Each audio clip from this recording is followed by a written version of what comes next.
분열과 통일의 법칙. 하도와 낙서는 상과 수로 구성되어 있다. 상에 대해 보자.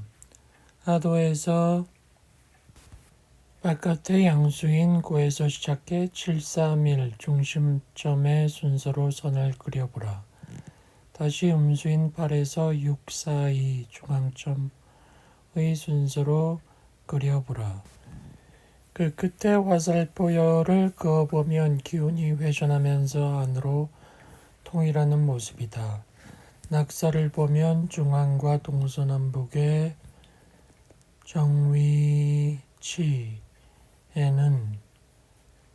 양수가 있고 그 외에는 음수가 있다.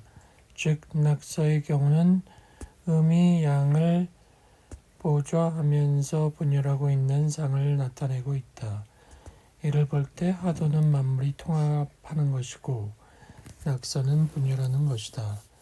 하도 낙서의 상생상극 변화는 항상 동시에 일어나는 것이지만 도식적으로 나누어 보면 우주 1년 중 선천 봄, 여름은 분열의 과정으로 낙서로 상징되는 상극의 이치가 만물을 다스리며 우천, 가을, 겨울은 통일의 과정으로 하도로 상징되는 상생의 이치가 다스린다. 생수의 성립과 오토의 자화. 다음으로 수에 대해 보자. 만물은 분열, 성장과 통일, 성숙을 반복함으로 이것이 변화의 주축이다. 겨울이 되면 식물은 통일된 모습인 씨만 남는다. 이것을 오행으로 수라고 한다. 수라는 글자는 모든 기운이 한 군데로 모이는 것을 상징한다. 모든 변화의 시작이므로 숫자로 1이다. 그리고 여름이 되면 식물은 분열한다. 이것을 오행으로 화라한다. 화라는 글자는 모든 기운이 위로 올라가 분열하는 모습이다. 통일을 상징하는 일과 함께 분열을 상징하면서 변화의 주축이 되므로 이다. 정자와 난자가 만나 생명체가 생겨나듯 봄이 되면 음과 양이 만나 목이라는 새싹을 나게 한다. 목은 양기가 뿌리에서 줄기로 대지를 뚫고 올라가는 모습을 상징했다.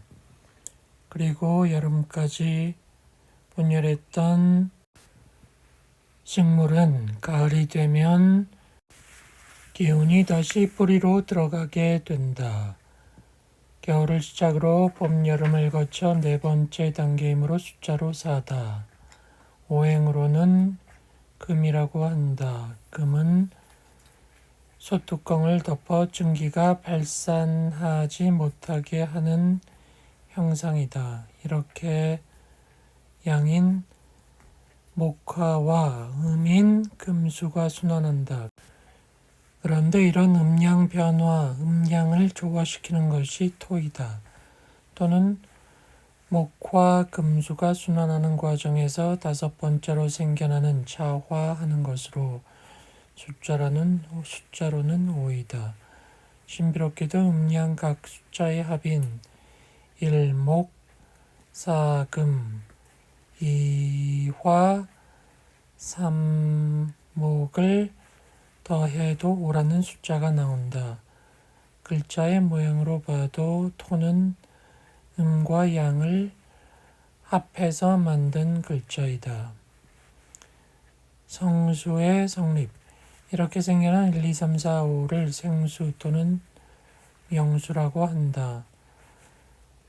정자와 난자가 만나 생성된 수정체 1, 2 자궁에 착상하게 되면 2, 3, 4 분열하고 성숙하는 과정을 거쳐 엄마 뱃속에서 아기가 길러진다. 10달이 차서 아기가 나오면 산모는 진통을 느끼는데 이 과정을 오라고 볼 수 있다. 아기가 태어나면 명이 결정되는데 태어날 당시에 연월 일시 사주를 통해 운명을 감정하는 게 명리학이다.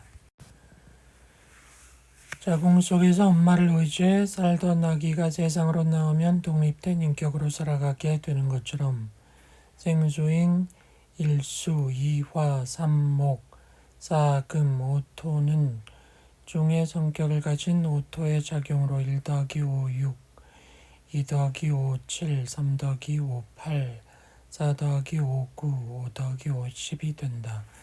이것을 성수라고 한다. 이는 형질을 가지고 있는 것을 상징하므로 형수라고 한다. 10은 하나님 수, 10을 완성수라 한다. 5는 2 더하기 3, 1 더하기 4인데 이것은 양 혹은 한쪽만을 조화시키는 불완전한 토였지만 10은 목화 금수의 합 1, 2, 3, 4로 1 더하기 2 더하기 3 더하기 4로서 음양 모두를 조화시킬 수 있다. 그래서 10은 하나님을 상징하는 수다. 10에서 가로 짝대기는 음을 뜻하고 세로 짝대기는 양을 뜻한다. 음과 양이 1대1로 만나 생명을 창조하는 모습을 상징한 것이다. 이집트의 앙크, 이 켈트 민족의 십자가의 유래는 필경 이집트의 앙크에서 시작한 것이다. 동양인에게 나틱은 불교의 만, 스와스티카, 자도 결국 십자가이다. 켈트의 십자가는 교차점에 원이 포함되어 있다. 원은 태양을 말하기도 하고 전체 또는 하나를 뜻하기도 한다. 우주를 변화시키는 토, 이제 아도낙서의 숫자를 오행으로 보면 지난 호에서 배웠던 상생도 상극도의 모습이 된다. 낙서는 선천 봄 여름의 변화 법칙을 나타낸다고 하였다. 그러므로 선천은 서로 극하면서 분열 발전하는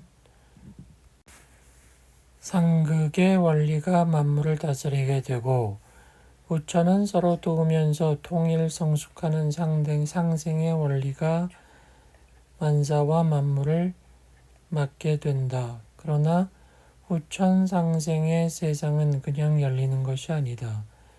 여름에서 가을로 넘어갈 때는 불기운과 금기운이 부딪히게 된다. 이때 토가 중재하여 후천이 열린다. 이를 후천개벽이라 한다. 이때는 음수인 십토가 작용을 한다. 인간 역사에서는 성자들의 외침 그대로 성부 하나님이 인간으로 오셔서 선천 창생을 후천으로 인도하는 십토의 역할을 하게 된다. 아도 낙서와 지축, 봄, 여름은 성장 발전 시기이므로 만물은 미완성되어 있다. 지구는 지축이 기울어진 상태에서 만물을 키우게 되는데 낙서는 지축이 기울어진 상을 나타낸다. 십간도와 십이지도도 선천의 지축이 기울어진 미완성된 모습을 상징하여 기울어진 모습으로 그린다. 반면 하도를 보면 숫자가 모두 중앙과 동서남북 사정방에만 있다. 이를 연결해 그려보면 완전한 십자가이다. 이를 통해 볼 때 후천은 지축이 완전히 서는 완성된 통일 세상임을 유추할 수 있다. 앞으로 인류는 낙서의 선천 세상에서 하도의 후천 세상으로 대전환하는 가을 대개벽기를 맞이한다. 1. 하도와 낙서. 하도는 5천년 전 우리 동이족 성인이신 대호 복희씨가 천하에서 용마의 등에 파노라마 치는 생명의 율동상을 계시받고 정리한 것이다. 하도는 우주 생명이 어떻게 짝을 이루어 인생과 우주를 창조하여 변화시켜가는가 하는 창조의 설계도이자 생명이 스스로 존재하는 신비를 보여주는 우주의 암호의 해독판이다. 태극의 창조 정신이 철학적으로 구체화되는 것이 복기 씨의 하도로부터이다. 그림에서 먼저 하도를 보자. 하도에서 중심은 생명의 조화 자리를 말한다. 그리고 이를 둘러싸고 있는 외부 사방위는 우리가 살고 있는 동서남북 사방위와 추나추동 사시의 현실 세계를 이루는 네 가지의 천지 기운을 보여준다. 그리고 중앙 조화 자리와 외부 사방위가 모두 음양이 흑백으로 이루어진 것은 만물이 여성과 남성 에너지로 결합되어 음양, 태극 운동을 하고 있음을 말한다. 모든 것이 음양으로 질서 있게 이루어져 있다. 만물과 인간의 생명은 음양 두 기운으로 살아 움직이며 변화한다. 우주와 인간의 생명을 잡아 돌리는 거대한 두 조화 기운이 북방과 남방에 표시되어 있는 일수와 이화이다. 북방의 일은 일태극수로 우주 만유와 인간을 창조하는 생명을 말한다. 지극히 맑은 우주 만유를 뚫어 밝힐 수 있는 조화의 상태로서 겨울과 같이 신묘하게 통일된 생명수이다. 이는 생명의 근본을 나타내는 것으로 모든 창조 운동과 변화의 근본이 되는 것이다. 씨앗인 것이다. 씨앗 속에는 모든 형질이 들어있다. 이 씨앗은 겨울에 존재한다. 겨울의 휴식을 통해 봄 생명을 탄생시킨다. 그리하여 변화를 일으킨다. 이 지극히 순수하게 통일된 생명의 영수는 물질적으로 음의 상태지만 그 자체가 지닌 본질은 위로 동하는 기질이 있어 이 태극소의 성질은 양이다. 씨앗도 그 자체는 변화가 없지만 적당한 환경만 주어지면 새로운 싹을 틔울 수 있는 원동력이 잠재되어 있다. 그래서 태극수는 양수일이다. 하도의 상생순환을 보면 일태극수가 동하면 수생목하면서 시계 회전 방향으로 쭉 뻗어 올라간다. 씨앗에서 싹이 위로 터져 나오듯 말이다. 이러한 창조 본성 때문에 동양에서 방위를 그릴 때 북방을 아래로 둔다.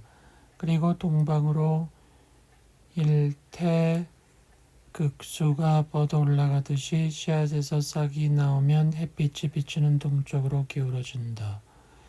이 일태극수가 완전히 통하여 극에 달하면 본래의 자기 모습과는 반대의 성질인 불로 변한다. 씨앗이 여름에 전혀 형질이 다른 듯한 잎과 줄기와 뿌리를 형성하는 것과 같다. 이들은 겉으로 풍성한 듯하지만 실은 물 밖에 없다. 이때는 물이 생체의 7~80%다. 그래서 이 탁하고 중한 불기운은 겉으로 보이는 물질적 성품은 타오르는 양이지만 그 이면에 흐르고 있는 진실된 본성은 고요하고 정적인 것이다. 이 때문에 불의 영기운을 음수2로 나타내는 것이다. 이 음양의 조화 능력이 결합되어야 만유를 화생할 수 있다. 그래서 1. 생명의 통일, 창조의 근원, 플러스 2. 음양의 상대작용, 이퀄 3인 것이다. 3은 우주와 인간의 창조와 운동의 완성수이다. 전부경에서도 생명의 조화 자리가 순환하는 마디를 나누면 3극으로 이루어져 있다. 일태극수의 분열 운동이 신무극으로 화하는데 3단계를 거쳐 이루어진다는 삼수 조화 원리를 얘기한다. 부모가 결합하여 자식을 낳는 것이다. 정신 남녀가 결혼하여 아이를 낳는 것이다. 발전 단계로 보면 시작이요 한편으로는 완성이다. 그래서 상수3을 암호화하여 하도에서 동방이며 봄인 곳에 배치하는 것이다. 봄에 시작한 것이 여름을 거쳐 가을에 3단계로 완성된다.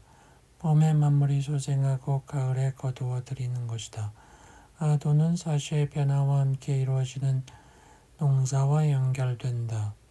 농사는 천재와 연관된다. 그래서 이는 인간이 천재를 통해 섬기는 절대신, 삼신상제 하느님의 변화 논리이다.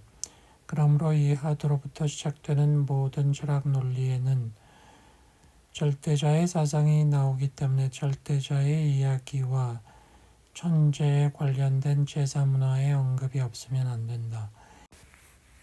하도의 근본 법도는 정음정량의 우주 질서이다. 인류 역사를 포함한 우주 만유가 이 질서로 창조 변화된다. 천하대장군과 지하여장군도 이러한 법도 때문에 존재한다. 서양에서 여성 해방론자들이 왜 하나님 아버지냐, 하나님 어머니면 안 될 게 뭐냐, 아니면 하나님을 중성으로 표현하면 어떠냐 하는데 이런 이야기가 나오는 것은 천지의 창조 법도를 모르기 때문이다. 하나님은 아버지다. 하나님의 이상을 땅에 실현시키는 태모님이 계시다. 아버지의 혈통을 어머니가 바다 뱃속에서 키우던 말이다. 인류 문명을 태동시킨 농사가 여성에 의해 처음 이루어졌듯 말이다. 인류 문명이 초창기에 태모 신앙을 하면서 여성에 의해 길러졌듯이 말이다. 역사를 보면 배달 환웅에게서 대태모 신앙을 하고 있었던 웅족의 우두머리 웅녀를 통해 웅족을 광명백성으로 창조해내고 계신다. 그래서 하도를 계시받았던 복희씨는 정음정량의 우주질서를 체계화시킨 인도를 처음으로 밝히신 인도 문명의 계주이시다. 복희씨는 이 하도를 천수상하여 수상을 연구 개발하여 괴상으로 발전시켜 놓은 것이 복희팔괴이다. 이 괴상이 지금의 우리 국기 태극기에 스며들어 있다. 낙서는 4,000년 전 오임금이 낙수에서 치수사업을 하던 중 거북이 등에서 상을 보고 도표한 것이다.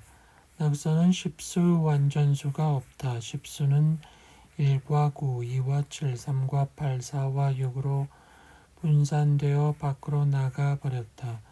그래서 분열 발달에 순환 법칙이 들어있다. 분열의 주체는 중앙에 오다. 사방의 정방 위에 배치되어 있는 하도와는 달리 낙서는 8방으로 분산되어 있다. 4에서 8로 분열 확장하는 것이다. 즉 인류 문명이 분열 발달해 가는 것이다. 그 분열의 과정은 낙서의 상극순환에 표현되어 있다. 하도의 상생순환에 비하면 낙서의 상극순환은 역의 방향이다. 인류 문명의 분열 발달 과정을 표현하면 극의 과정이다. 목극 토하고 금극 목하고 화극 금하고 수극 화 하는 것이다. 나무, 돌 등을 이용하는 시대에서 금속을 이용하는 시대로, 금속에서 화력을 이용하는 시대로, 그리고 수소 원자에게 시대로 이어져 온 것이다. 다음에는 토극수의 시대이다. 대전환의 시대이다. 원시 반본으로 근본으로 향하는 시대이다. 여하튼 이처럼 상극으로 움직여온 이유를 낙서를 통해 보면 사방 정위에 양의 수가 있고 유위에 음의 수가 있다. 힘 있는 양이 이끌어가고 있는 모습이다. 그러나 힘없는 자는 원만 남기는 상시대인 것이다. 하도는 정위에 정음 정량이 있다. 벼농사로 얘기해보자. 벼가 봄에 못자리에서 자라다가 여름이 되면 본론으로 옮겨 모내기를 하게 된다. 본론에서 모는 본격적으로 가지를 치기 시작한다. 가지를 치면 옆에 있는 공간을 차지하게 된다. 모내기를 하고 난 직후의 모습은 사방으로 질서가 정연하나 가지가 치면 팔방으로 가지가 뻗어간다. 하도의 사방에서 낙서의 팔방으로 분산하는 모습과 동일하다. 빈 공간은 없어지게 된다. 그러면 치열한 경합이 이루어진다. 능력 있는 개체가 더 크게 자란다. 우주법칙은 힘의 논리이기 때문이다. 문제는 마지막으로 가장 중요한 능력은 열매 맺는 능력이다. 열매 맺는 능력은 근본 뿌리를 찾는 능력이다. 이 능력이 가장 큰 힘이 된다. 열매 맺으면 살아남기 때문이다. 벼가 가지를 양껏 치면 꽃을 피운다. 꽃은 대전환을 나타낸다. 인류 역사로 보면 인류사의 전환이다. 낙서를 하도와 다시 비교해보자. 낙서의 남방과 서방이 바뀌어 있다. 여름과 가을이 바뀌는 것을 표현하고 있다. 이 시기가 한 주기의 가장 큰 대전환이다. 이 전환기에 만물은 겨울을 날 준비를 하는 것이다. 인류사에도 대전환이 있다. 많은 이들이 언급하듯 금화교역이다. 여름의 기운은 화이다. 가을의 기운은 금이다. 우주원리에 의하면 화극 금으로 순조롭게 여름에서 가을로 넘어가지 않는다. 그리하여 화생토하고 토생금하는 조절 토의 역할이 필요한 것이다. 이것이 바로 이야기하면 꽃이다. 아니 꽃을 조절하는 실체이다. 이 실체가 십수이다. 하도의 중앙의 합은 15이다. 낙서의 중앙은 5이다. 낙서에서 나머지 10은 밖으로 표현되고 있다. 낙서의 중앙과 각기 맞은편 수를 합하면 15다. 인류사로 이야기하면 십수가 형이상학적인 실체로 현상계로 나타난다는 말이다. 벼농사에서 씨앗의 모습이 여름에 가지가 치면서 완전히 펼쳐진 것을 의미한다. 가지가 완전히 젖으면 벼는 꽃을 피우고 본래의 모습을 갖기 위해 생육상의 대전환을 한다.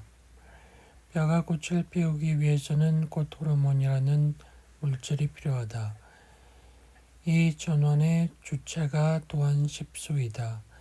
인류사로 이야기하면 하도에서 중앙에 있던 십이 밖으로 드러났음은 인류 문명이 현상계로 완전히 제 모습을 드러냄이며 인류사에서 전환의 십수의 의미를 가지는 분이 현상계로 인간으로 오심을 말한다.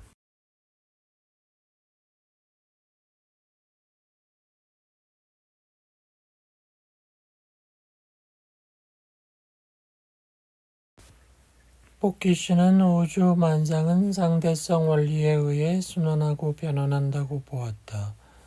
대개 금형의 분리선을 접어 서로 마주 닿는 데를 살펴보면 이 궤들은 음과 양이 대칭으로 되어 있음을 알 수 있다.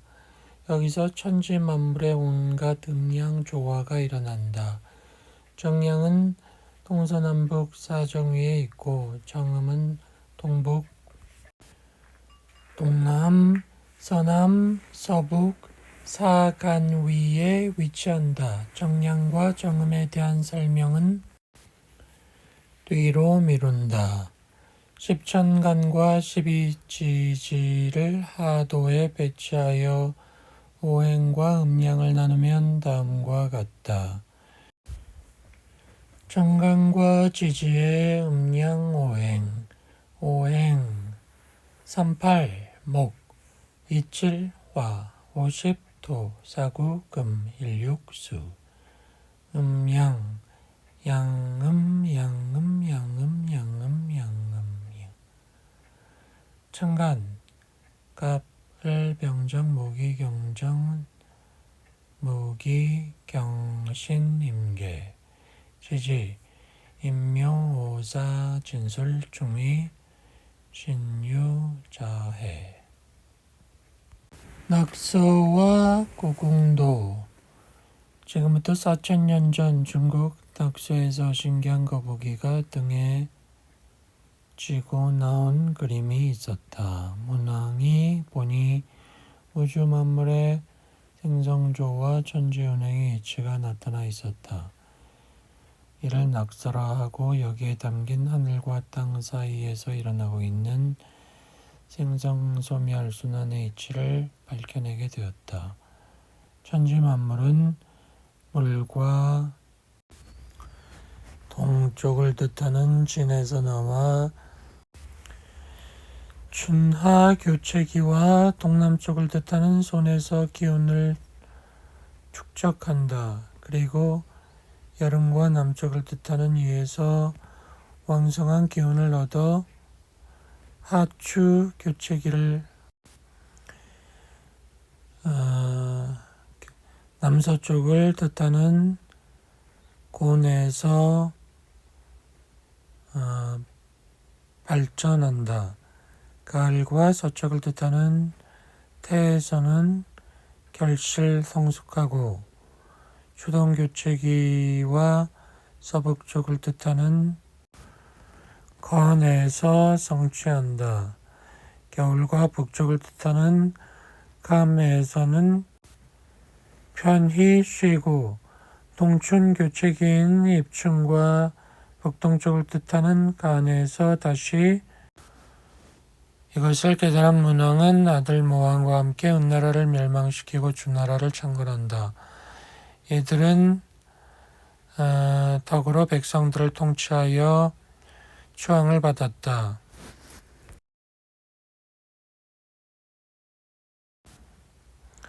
음양 오행의 원리. 음양 기는 우주를 형성하고 있는 근원이다. 무극과 태극의 상태에 있는 기가 만물을 형성하려면 반드시 양과 음이 있어야 된다. 음양의 표시는 문자가 없었을 당시 남녀 생식기 모양을 보고 표시했다. 모든 만물은 음양으로 구분된다. 하늘이 있으면 땅이 있고 낮이 있으면 밤이 있다. 여름이 있으면 겨울이 있고 오르막이 있으면 내리막이 있다. 움직이는 게 있으면 움직이지 않는 게 있다. 삶이 있으면 죽음이 있다. 2. 사상. 음양은 서로 대립적이면서도 상호 제휴를 하면서 만물을 형성한다. 양은 다시 양과 음으로 분리된다. 음도 양과 음으로 분리된다. 이를 사상이라고 한다. 태양, 소음, 소양, 태음이 그것이다. 한약에서 사람의 체형을 태양인, 소음인, 소양인, 태음인으로 구분하는 것이다. 3. 팔괴. 사상은 만물을 형성하는 과정에서 다시 음양으로 분리된다. 태양은 건과 태로, 소음은 이와 진으로, 소양은 손과 감으로, 태음은 간과 곤으로 된다. 효가 세개 모여 이루어진 걸 괴라한다. 사상이 다시 음양 분리해서 세 개의 효로 이루어진 팔괴가 된다. 팔괴는 자연과 인생의 구체적 형태이다. 건은 하늘과 아버지를 뜻하고 고는 땅 어머니다. 가는 산 막내 아들. 태는 연목과 막내딸이다. 가는 천둥과 큰아들이고 소는 바람과 큰딸이다. 감은 물과 가운데 아들이고 이는 불과 가운데 딸이다. 8괴는 우주의 기본 구조로 상대성 원리로 되어 있다. 64괴 천태만상 우주조화를 8괴만으로 설명이 불가능하다. 이에 다시 괴끼리 결합해서 64괴를 만들었다. 하나의 괴를 소성괴라 한다. 소성괴 2개가 결합한 게 대성괴이다. 물체가 만물을 상징하긴 해도 그것만으로는 부족하다. 2개의 괴가 겹쳐져야 제대로 설명할 수가 있다. 건은 하늘이고 소는 바람인데 2개가 겹쳐져야 상세한 설명이 가능하다. 괴와 괴끼리 결합해야만 변화가 일어난다. 8괴를 2개씩 겹쳐 64개의 대성괴를 만들게 된 것이다. 이것이 역의 뼈대인 64괴이고 이에 대한 해석이 주역이다. 주역이란 만물의 일정한 법칙이 순환하면서 변화하는 것을 보인다. 사계절 낮과 밤 등은 변화하지만 거기에는 질서가 있다. 음양의 모든 변화 과정은 목화토금수 오행의 상생상극으로 이루어진다. 64괴 주역의 뼈대는 64괴다. 이것은 인간이 살면서 겪을 수밖에 없는 큰 가지 숫자이다. 우주 만물이 변화하는 세상에서 원리를 알면 미리 대처할 수 있다. 변화를 정확하게 계산해낼 수 있다면 자연의 질서를 알 수 있다. 1. 건위천 2개의 소성괴들이 모두 하늘을 상징하는 건괴이다. 따라서 6개의 효가 모두 양이고 64괴 중 가장 강하고 튼튼하다. 만물의 근본인 하늘과 아버지를 뜻한다. 속성은 위대하다, 크게 통한다, 곱고 바르면 이롭다 이다. 2. 곤위지 땅을 상징하는 곤괴다. 6개의 효가 음이다. 어머니를 뜻한다. 순응한다, 지지한다, 지극하다 라는 뜻이다. 3. 수뇌준, 수뢰준 이는 물이고 아래는 우뢰이다. 주는 진치다, 막히다, 고민하다 라는 뜻이다. 비가 내리고 천둥이 진동하니 새싹이 눈 속에서 봄을 기다리는 것이다. 4. 산수몽 이것은 위는 산이고 아래는 물이다. 몽은 어리다, 어리석다 라는 뜻이다. 시작의 상이며 교육과 관계있다. 그래서 교육과 연관된 몽자를 이름으로 하였다. 계몽이라는 말이 여기서 나왔다. 5. 수천수 위는 물 아래는 하늘이다. 수는 기다린다, 기대하다 라는 뜻이다. 음무가 자욱한 상이다. 6. 천수송 위는 하늘 아래는 물이다. 송은 다툼 소송 재판이다. 하늘 아래 물이 넘치는 상이니 욕심이 지나쳐 마찰 갈등이 생기고 대립한다. 지수사 위는 땅이고 아래는 물이다. 사는 선생, 군대, 거느리다 라는 말이다.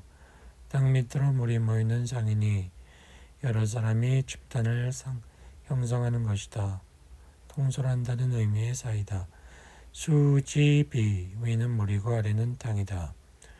견주다, 비교하다 라는 의미이다. 물은 낮은 곳으로 모여 내를 이룬다. 뜻을 같이 하는 사람끼리 집단을 이루어 협력한다는 말이다. 풍천소축 위는 바람이고 아래는 하늘이다. 축은 기르다 저축하다이다. 하늘 위에 바람이 부니 비가 내리기 전에 상황이다. 비가 오면 생명체는 비를 저장한다. 그래서 저축한다는 의미로 축을 이름으로 하였다. 10. 천태기 위는 하늘이고 아래는 못이다.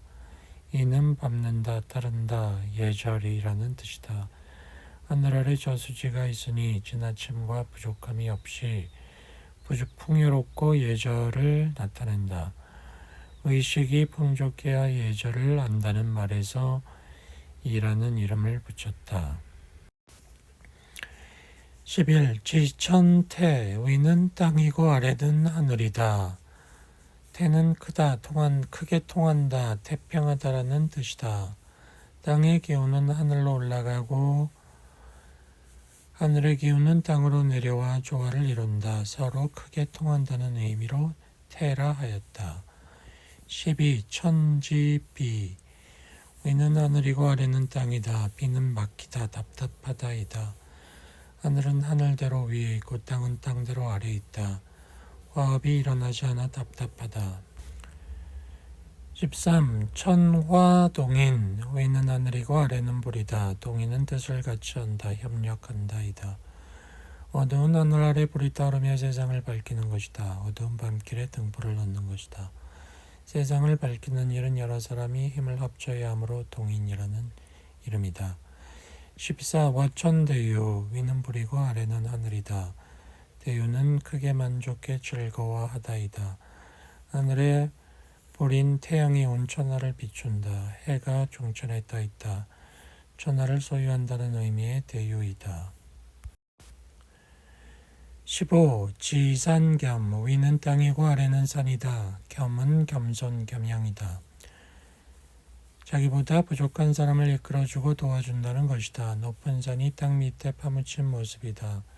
뼈가 익어 고개를 숙이는 상이다. 15. 뇌지예 위는 우레천둥이고 아래는 땅이다. 예는 예측한다라는 뜻이다. 땅 위에서 천둥 번개가 치면 비가 내리는 것을 예측할 수 있으므로 예라고 했다. 17. 택뇌수 위는 연못이고 아래는 우레천둥이다. 수는 따르다 순종한다이다. 수동적이고 종속적이다. 하늘에서 진동해야 할 우레가 연못 아래 있으니 꼼짝 못하고 연못의 뜻에 따를 수밖에 없는 것이다. 18. 산풍고 위는 산이고 아래는 바람이다. 고는 벌레가 나뭇잎을 갉아먹는 모습이다. 어려운 일을 뜻한다. 산 밑에 바람이 머물고 있으니 공기가 혼탁게 부패한다. 더러운 벌레가 생긴다. 19. 지택임 위는 땅이고 아래는 못이다. 임은 순서를 밟다, 군림하다라는 뜻이다. 땅속에 물이 가득하니 새로운 시작이 임한다는 뜻에서 임을 이름으로 삼았다. 여러 사람 위에 있는 지도자상이다. 20. 풍지관 위는 바람이고 아래는 땅이다. 관은 살핀다라는 뜻이다. 땅 위에 바람이 불어 새로운 변화가 일어난다. 변화를 잘 관찰해야 한다는 뜻이다. 21. 화뢰서합 위는 불이고 아래는 천둥우레이다. 서합에서 서는 쉽다라는 뜻이고 합은 입을 다물다라는 것이다.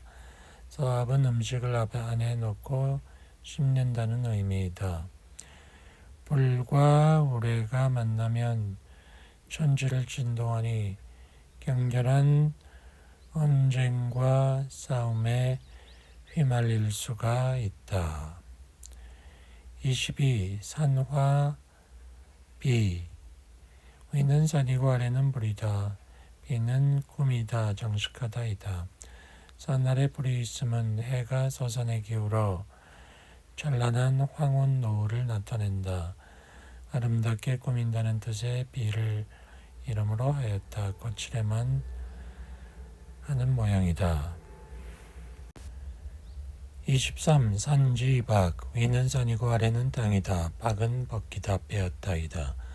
산 위 땅 위에 솟아 있으니 비바람에 깎여 벗겨지고 상처 입는다 는 의미이다. 매사 조심해야 한다. 24. 지뢰복 위는 땅이고 아래는 천둥이다.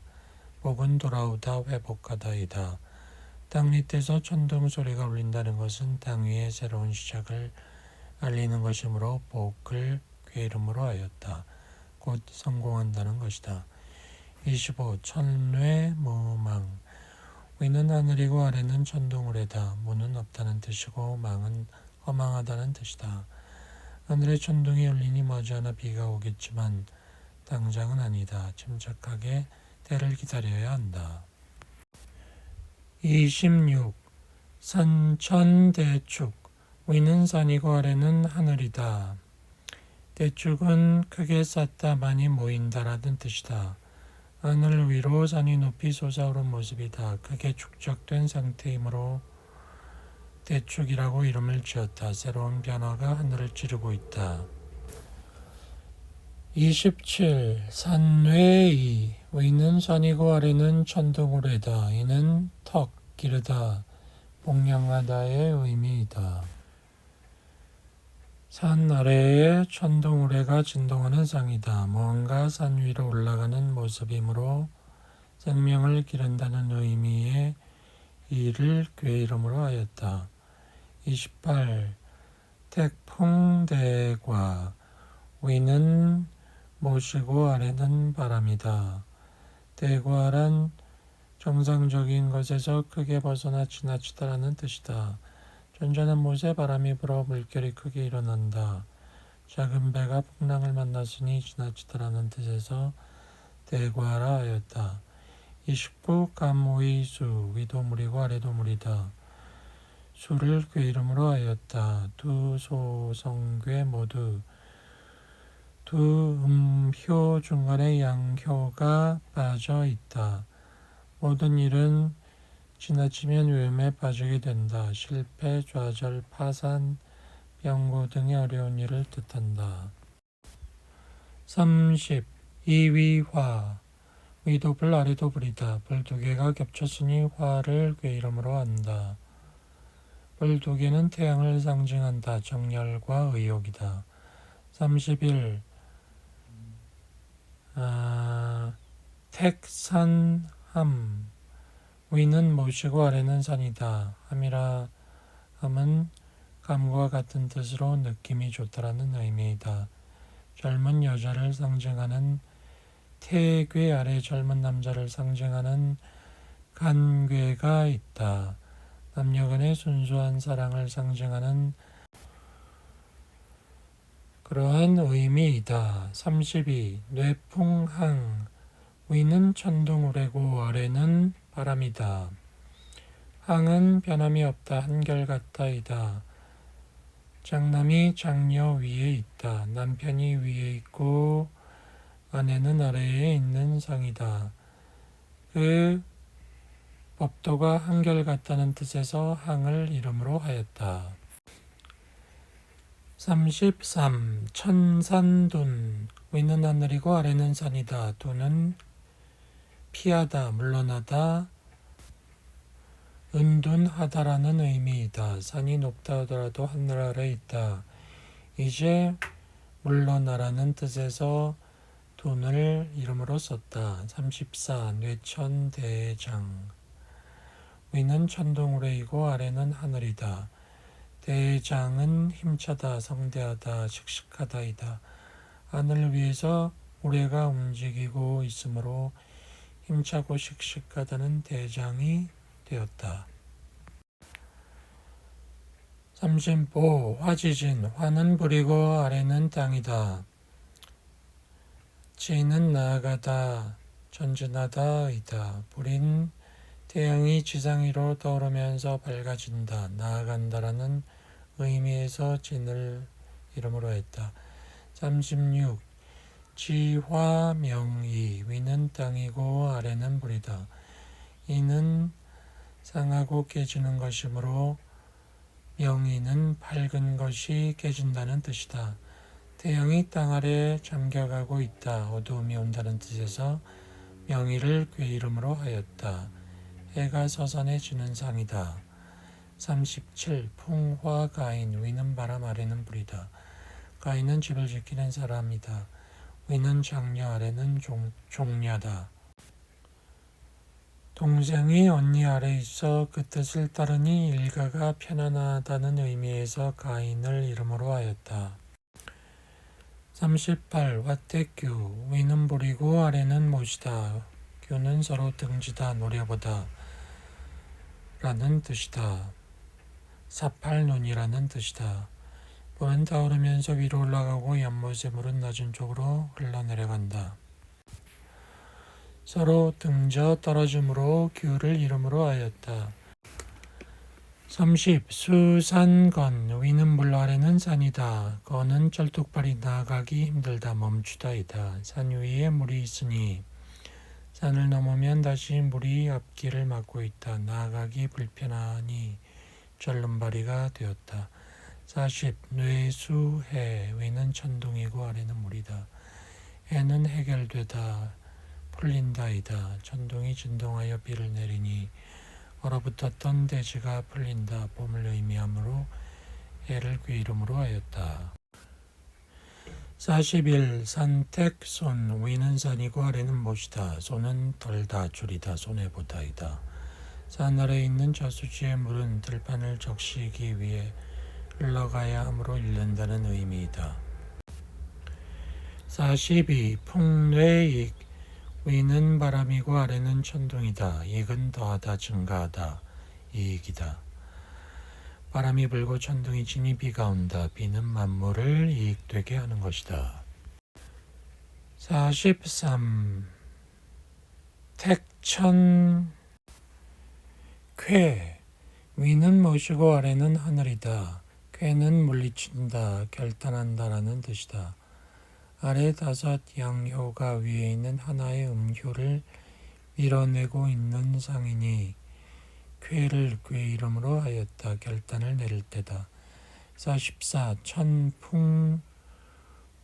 위는 하늘이고 아래는 바람이다. 구는 우연히 만나다 추하다 라는 뜻이다. 하늘 아래에서 바람이 부니 흩어졌던 구름이 모인다 만난다는 뜻의 구를 이름으로 하였다. 하나의 음이 5개의 양을 떠받치고 있으니 추하다. 45. 택지 최. 위는 못이고 아래는 지이다. 최는 모인다라는 뜻이다. 땅 위에 연못이 있으면 물이 모인다. 46. 지풍승. 위는 땅이고 아래는 바람이다. 승은 위로 상승하다 올라가다 번성하다 라는 뜻이다. 땅 위에 있는 바람이 위로 상승하니 상승한다는 승이 이름이 되었다. 47. 택수곤. 위는 못이고 아래는 물이다. 곤은 부족하다 공공하다 괴롭다 통하지 않는다 라는 뜻이다. 연못 아래에 있는 물이 빠지는 모습이다. 물이 부족하면 공공에 처함으로 곤을 이름으로 하였다. 48. 수풍정. 위는 물이고 아래는 바람이다. 정은 우물 도래박이다. 바람이 물 밑에 있다. 바람이 깊은 곳까지 통하는 모습이니 우물을 뜻하는 정을 이름으로 하였다. 우물물을 퍼올리면 두레박이 필요하고 노고가 필요하다. 49. 택화혁. 위는 못이고 아래는 불이다. 혁은 바꾸다 혁신하다 혁명이다. 연못 아래에 불이 있다. 물이 끓어 증발하면 변화를 하므로 혁을 이름으로 하였다. 혁은 가죽이다. 가죽이 털을 벗기면 전혀 다른 것으로 변하기 때문에 혁명이다. 50. 화풍정. 위는 불이고 아래는 바람이다. 정은 발이 셋인 돌 안정감을 뜻한다. 불 밑에 바람이 불고 있으니 음식을 만들기 위해 아궁이에 불을 지피는 것이다. 51. 전위뇌. 위도 전이고 아래도 전이다. 뇌는 천둥, 우레, 두려워하다, 사나운 모양, 위험을 떨치다를 뜻한다. 우리가 크게 진동하니 사람들이 놀란다. 52. 간위 산, 위도 산 아래도 산이다. 산이 첩첩이 있으니 산을 궤 이름으로 하였다. 간궤는 하나의 양이 두 위에 머물고 있는 상이다. 산은 움직이지 않고 있으므로 머물르다라는 뜻이다. 53. 풍산겸, 위는 바람이고 아래는 산이다. 겸은 점차로 나아가는 것을 뜻한다. 산 위에 따뜻한 바람이 불어오면 점차로 만물이 깨어난다. 점차로 나아간다는 뜻의 점을 궤 이름으로 하였다. 54. 뇌택김에, 위는 천둥우레고 아래는 못이다. 귀매는 정상적이지 못한 결혼이라는 뜻이다. 위는 나이든 남자이고 아래는 어린 여자를 뜻하는 태괴다. 젊은 여자가 음란한 소질이 있어 중년 남자와 만나니 정상적이지 못한다는 뜻에서 귀매를 이름으로 하였다. 55. 뇌화풍, 위는 천둥우레이고 아래는 불이다. 풍은 풍성하다라는 뜻이다. 천둥우레가 치고 비가 내린 후 햇볕이 빛나는 모습이다. 만물이 성장하여 풍성한 결실을 맺는다는 뜻에서 풍을 이름으로 하였다. 56. 화산여, 위는 불이고 아래는 산이다. 여는 여행, 집과 고향을 떠나 낯선 곳으로 가는 것, 나그네를 뜻한다. 태양이 산 위에서 떠서 산으로 지는 것은 나그네의 여정과 같으므로 여를 이름으로 하였다. 57. 손위풍, 위도 바람 아래도 바람이니 바람풍이다.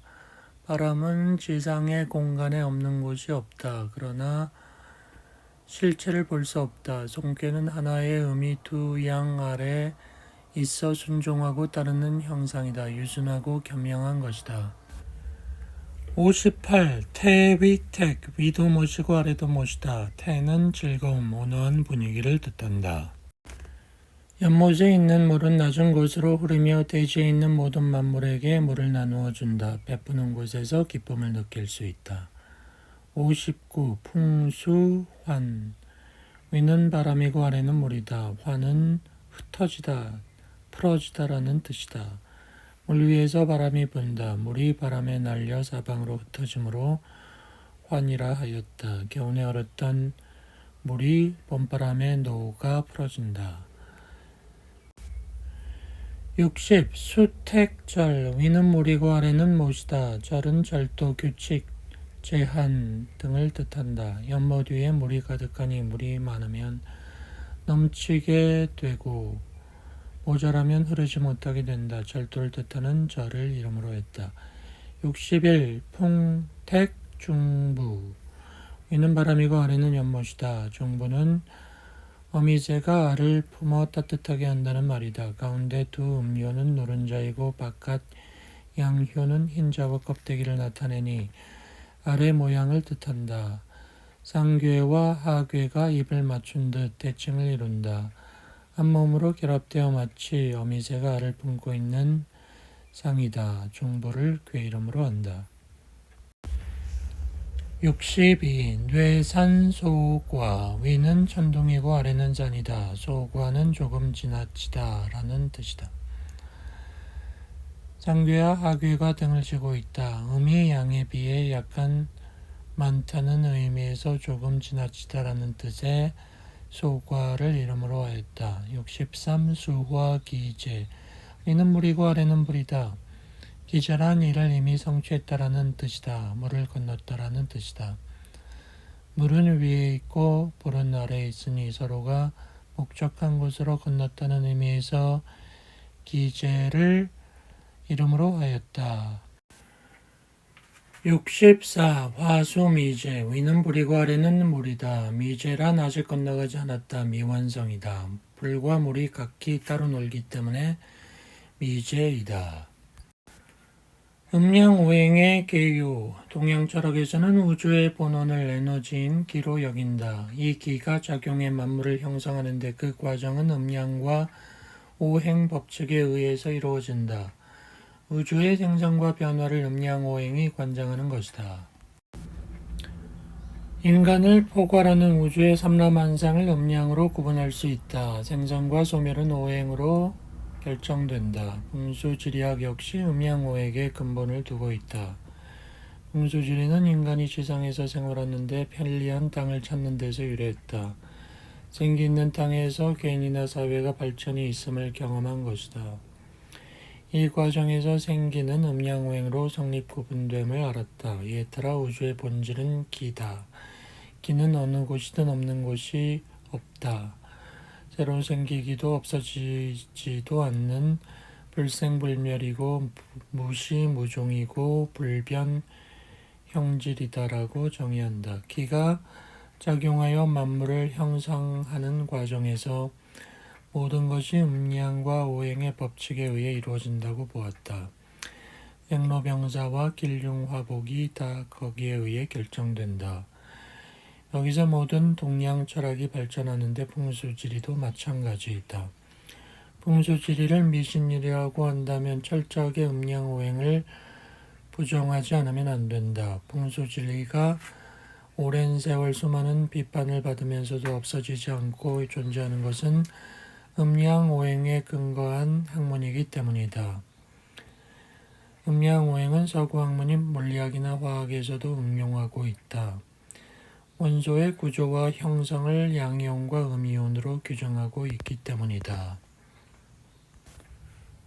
오행의 종류. 오행이란 목과 토, 금수 5가지로 우주의 삼라망상을 형성하는 5가지 원소를 말한다. 처음에는 오행을 인생에 없어서는 안 될 단순한 나무, 불, 흙, 쇠, 물의 물질적 관념으로 생각했다. 그런데 나무에 의해서 불이 되고 불은 태우고 타면 재가 되어서 다시 흙이 되고 흙으로부터 쇠가 형성돼 나오고 쇠는 물을 생성하며 물은 나무를 살아가게 한다는 걸 알게 되었다.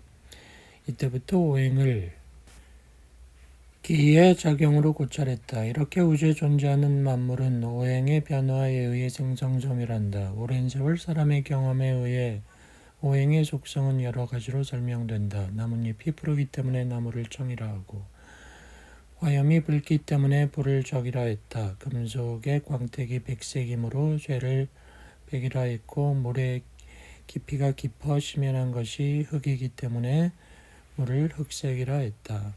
흙은 황색이므로 돌을 황이라 했다. 나무를 봄으로 한 것은 봄이 되면 새싹이 솟기 때문이다. 불을 여름으로 한 것은 여름이 뜨겁기 때문이다. 1. 천간과 지지. 천간은 하늘이 변화하는 이치가 담겨져 있으며 양의 기운이다. 지지는 땅의 변화 이치를 나타낸 것으로 의미다. 사람에게 비유하면 천간은 남성, 지지는 여성이다. 음양이 짝을 이루어 삼라만상의 조화를 이룬다. 십천간은 갑을명정, 병정, 무기경신, 임계로 나를 가리키기 위해서, 십이지지는 자축인묘진사미 신유술래로 달을 가리키기 위해서 은나라 때 만들어졌다고 한다. 천간지지 각각에는 오행이 있고 오행 중에서 음양을 가지고 있다. 이 60갑자, 양인 십천간과 음인 십이지지가 짝을 맺어 합해지는 것을 갑자라 한다. 모두 60개로 이루어져 60갑자다. 이때 천간자와 지지자의 음양은 서로 같다. 예를 들어 갑자에서 천간자 갑도양이고 지지자 자도양이다. 을축에서 천간자 을도음이고 지지자 축도음이다. 을인, 신자같이 간지의 음양이 다른 60간자는 존재하지 않는다. 삼재년, 12포태법에 포태, 양생, 욕대, 관왕, 쇠병, 사묘 가운데 병사묘에 해당하는 년으로 사람의 출생년에 따라 3년씩이다. 애묘미년 출생한 사람은 사오미 3년간이다. 사유축년 출생한 사람은 애자축 3년간이다. 신자진 출생한 사람은 인묘진 3년간이다.